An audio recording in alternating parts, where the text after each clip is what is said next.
Assalamualaikum warahmatullahi wabarakatuh. Perkenalkan, saya Aulia Nur Afifah dari Program Studi Ilmu Kesehatan Masyarakat 2021 dengan NIM 211212041. Kali ini saya akan mempresentasikan tugas biomedik saya mengenai permasalahan yang ada pada sistem pencernaan. Baik, pertama, mari kita kenali proses normal pada sistem kali ini. Di usus halus ini, makanan kembali diproses secara kimiawi yang dibantu oleh enzim-enzim dari pankreas, empedu, dan hati seperti tripsin, amilase, maltase, sukrase, laktase, dan lipase. Setelah nutrisi diserap di usus halus, sisa-sisa makanan mengalami pembusukan di dalam usus besar.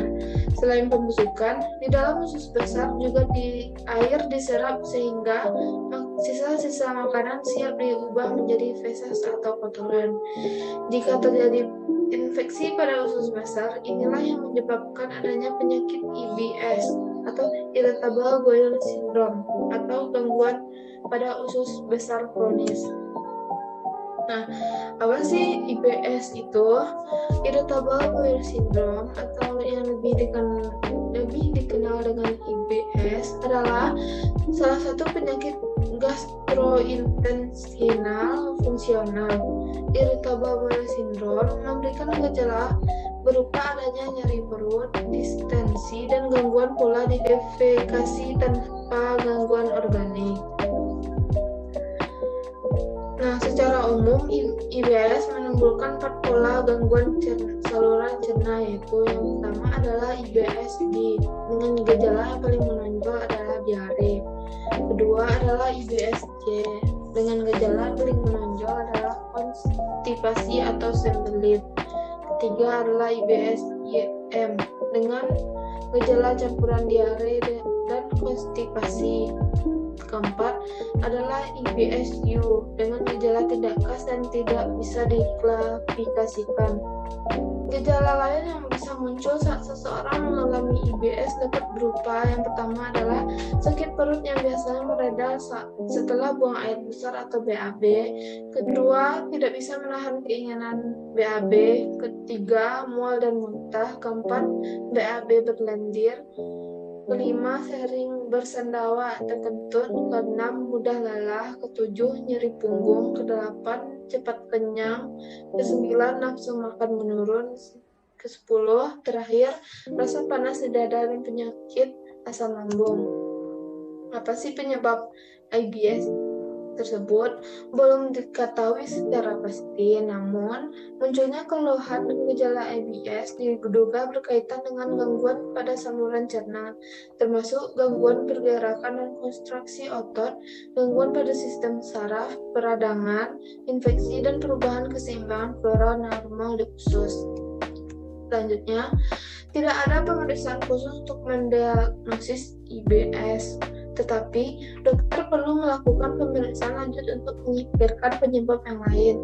Beberapa di antaranya adalah pertama, tes darah untuk mendeteksi anemia, melihat kadar elektrolit di dalam darah, dan mendeteksi infeksi serta peradangan yang bisa menyebabkan munculnya keluhan dan gejala. Kedua, tes feses dengan mengambil sampel tinja untuk mendeteksi jenis bakteri atau parasit yang bisa menyebabkan peradangan atau infeksi pada saluran cerna. Ketiga, pemeriksaan endoskopi untuk melihat kondisi saluran cerna dan mendeteksi kemungkinan infeksi atau kelainan struktur pada saluran cerna. Keempat, tes intoleransi laktosa untuk mengetahui apakah intoleransi laktosa merupakan penyebab yang mendasari terjadinya keluhan dan gejala. Selain itu, perubahan gaya hidup juga perlu dilakukan untuk mencegah kambuhnya IBS dan meredakan gejala yang muncul.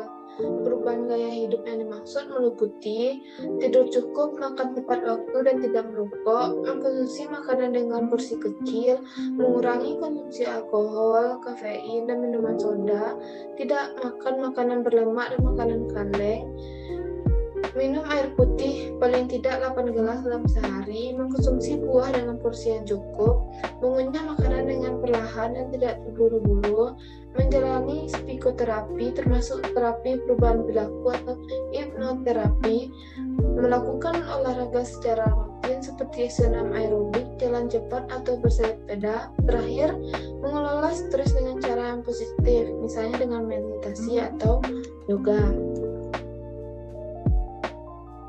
Ada beberapa hal yang dapat dilakukan untuk menurunkan risiko IBS atau mencegah kambuhnya IBS, antara lain: pertama, menghindari konsumsi makanan dan minuman penyebab IBS. Kedua, makanan secara perlahan dan tidak terburu-buru. Ketiga, makan dengan porsi yang tidak berlebihan. Keempat, mengkonsumsi makanan yang bergizi. Kelima, berolahraga secara teratur setidaknya 35 menit sehari. Keenam, tidur yang cukup dan tidak bergadang. 7, menjalani terapi dan pengobatan yang diberikan oleh dokter secara teratur. Terakhir, mengelola stres dengan cara yang positif seperti dengan membaca buku atau mendengarkan musik. Selanjutnya, untuk obat, belum ada obat atau penanganan yang bisa menyembuhkan IBS, namun pengaturan pola makan dan pemberian obat akan dilakukan untuk meredakan keluhan dan mencegah munculnya gejala. Untuk meredakan gejala IBS, dokter akan memberikan obat-obatan berupa seperti antikolinergik seperti atropin, antispasmodik seperti hisenbutyl bromide, anti-diare, antidepresan trisiklik, obat pencahar, suplemen syarat, suplemen probiotik, selektif serotonin reuptake inhibitor atau SRIIS seperti fluoxetine. Terakhir, obat pereda nyeri seperti pregabalin atau gabapentin. Itu yang dapat saya sampaikan. Jika terdapat kesalahan, saya minta maaf. Sekian, Assalamualaikum warahmatullahi wabarakatuh.